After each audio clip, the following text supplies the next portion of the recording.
Assalamualaikum warahmatullahi wabarakatuh. Perkenalkan, nama saya Intelinier Siregar, NIM 18087022. Baik, di sini saya akan membahas subbab pada bab 6, yaitu recovery following training and competition.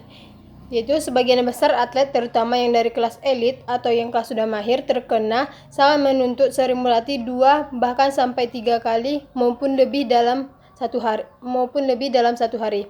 Dalam keadaan seperti itu, para atlet dapat didorong melampaui norma-norma fisiologis maupun psikologisnya. Semakin besar tingkat kelelahan, semakin besar pelatihan serta efek pemulihan pada atlet tersebut. Kelelahan fisiologis normal sering ditekankan oleh kelelahan emosional yang kuat, terutama pada saat mengikuti kompetensi, dari mana diperlukan bahkan lebih lama untuk dipulihkan. Pemulihan harus sangat baik dan dipahami dan ditingkatkan secara aktif sehingga menjadi komponen penting dalam pelatihan. Upaya pelatih untuk meningkatkan permintaan pelatihan untuk menggunakan rangsangan intensitas yang lebih tinggi adalah yang disejajarkan dengan upaya serupa mengenai regenerasi atlet berikut dalam pelatihan maupun kompetensi tersebut. Pelatihan dan istirahat adalah komponen di dalam pelatihan yang unik dan sangat diperlukan dan didorong untuk sukses tinggi. Harus menetapkan kepentingan yang sama untuk keduanya secara optimal, kontinu. Oleh karena itu, proses pelatihan harus dirancang sedemikian rupa sehingga terjadi pelatihan yang berturut-turut. Pertimbangan teori proses pemulihan. Proses pemulihan adalah multidimensi dan karena itu tergantung pada banyak hal faktor. Di antaranya itu 1. Usia mempengaruhi tingkat pemulihan. Atlet yang lebih muda, umur 18 sampai 22 tahun, akan membutuhkan lebih sedikit waktu untuk memulihkan diri setelah pelatihan yang intensitas atau kompetisi karena ia memiliki lebih banyak cadangan biologis. 2. Yaitu pengalaman juga memainkan peran penting karena atlet yang lebih berpengalaman dapat beradaptasi dan menyesuaikan diri lebih cepat dengan stimulus yang diberikan oleh seorang pelatih ataupun waktu kerjanya. 3. Tingkat pelatihan dan bentuk atlet mempengaruhi laju pemulihan. Seorang atlet yang berada dalam status pelatihan yang lebih tinggi memiliki reaksi fisiologis yang kurang dramatis untuk sesi yang diberikan. 4. Perbedaan jenis kelamin. 5. Faktor iklim. Menurut Demeter 1972 juga menunjukkan bahwa pemulihan fisiologis tergantung pada faktor-faktor, yaitu 1. Tingkat pengisian pada tingkat sel zat energetik atau sintesis ATP-CP. B. Mencapai homeostatis. C. Penghapusan produk sampingan metabolisme atau makanan yang dibakar dari sel dalam tubuh. Sarana dan metode pemulihan. 1. Sarana pemulihan alami. 1. Kinioterapi. Terapi melalui gerakan atau istirahat aktif adalah penting. Ini berarti pemulihan yang regenerasi.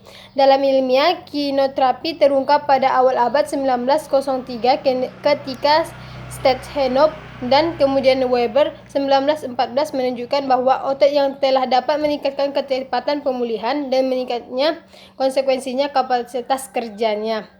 Ini dijelaskan melalui efek kompensasi yang dimiliki oleh latihan fisik pada pusat-pusat SP yang lemah.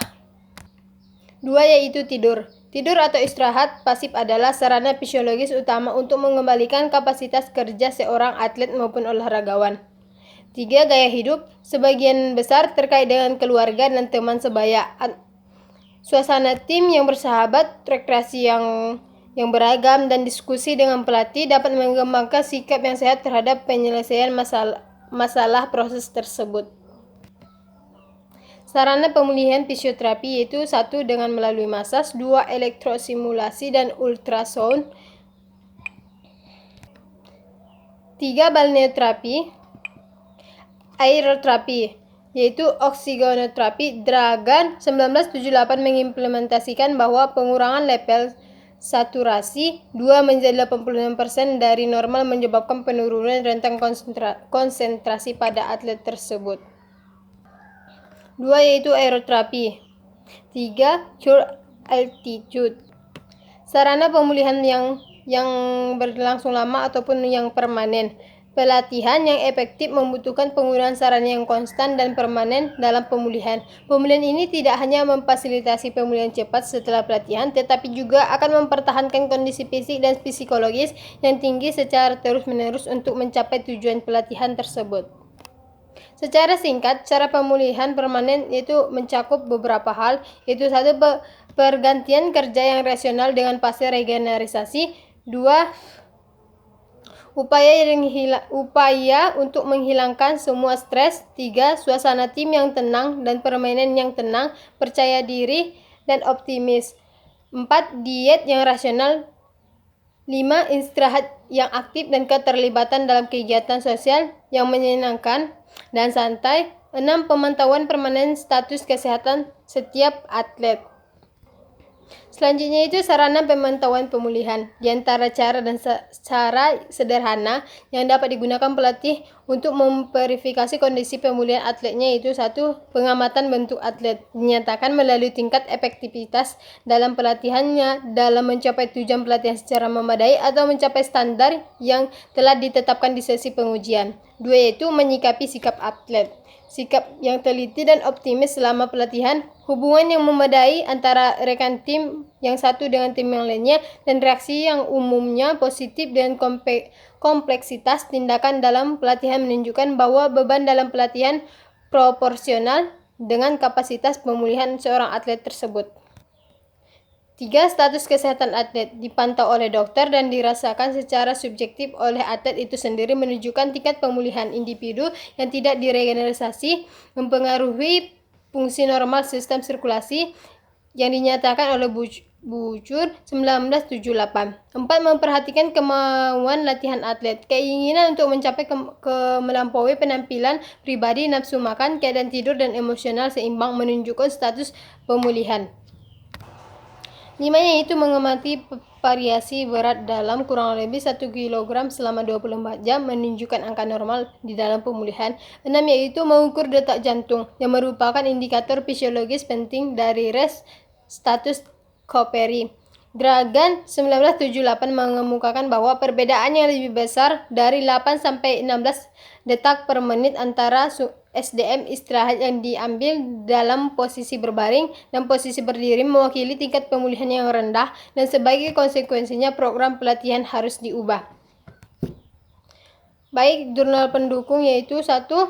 Tracking Neuropsychological Recovery Following Concussion in Sport,